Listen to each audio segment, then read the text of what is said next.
actor is called Victor Luber. He's absolutely fantastic. Just show him all the love and support he's showing everyone else. Let's get that clapping up again. Sometimes Victor Luber to the stage.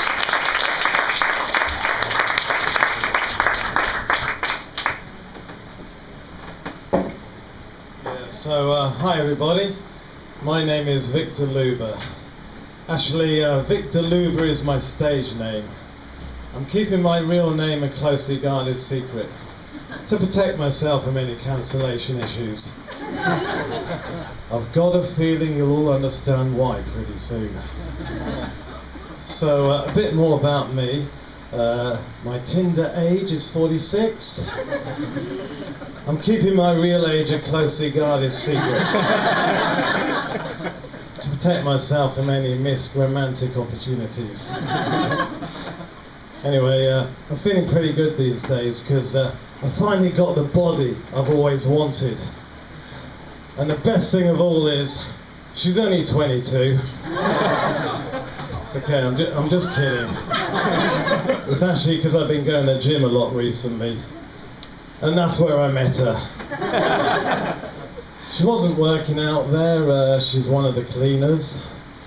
I was there late one evening, it was past closing time, because I was taking an extra long shower to relieve some stiffness that had built up during my workout.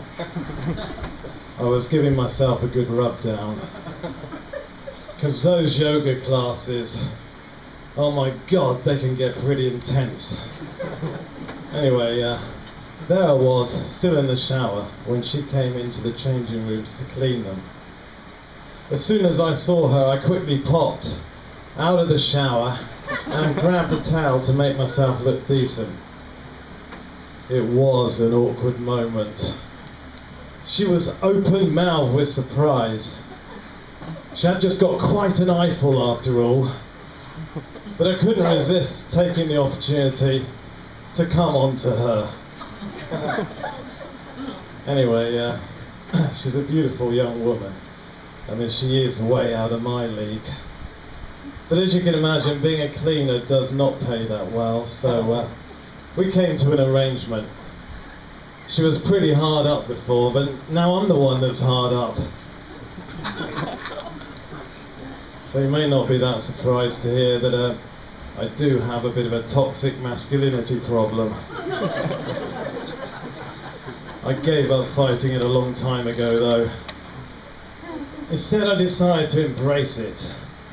So these days, I'm all about leaning into my toxic masculinity. Actually, there's no more manly an activity than to participate in combat. So I was thinking of travelling to Ukraine to volunteer for the Ukrainian army.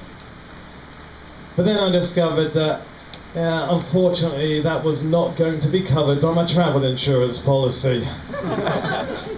Oh, what can you do? Anyway, this war in Ukraine has certainly taken the heat off climate change. But we cannot afford to forget about that. It seems the global average temperature could increase by 1.5 centigrade by the end of the century. Now that is very, very worrying indeed. I mean, I don't want it to take that long. That said, things are starting to look up now. I think we can all agree that this summer the weather's been absolutely smashing it. I was beginning to worry that it was never going to happen, but we finally topped the 40 centigrade mark. Oddly enough, I have been accused of being a climate change denier, but I strongly deny that. I, of all people, know that climate change is real, and that's because I recently received a diagnosis of climate change from my doctor. Yet, climate change is now an officially recognised medical diagnosis. I found that diagnosis hard to accept at first. I thought I was just feeling a little bit under the weather, although I did have a high temperature. Anyway, my immediate reaction was to go into denial. But the doctor told me I need to go on a low-carbon, hydrate diet. Anyway, I've been watching a lot of Netflix recently.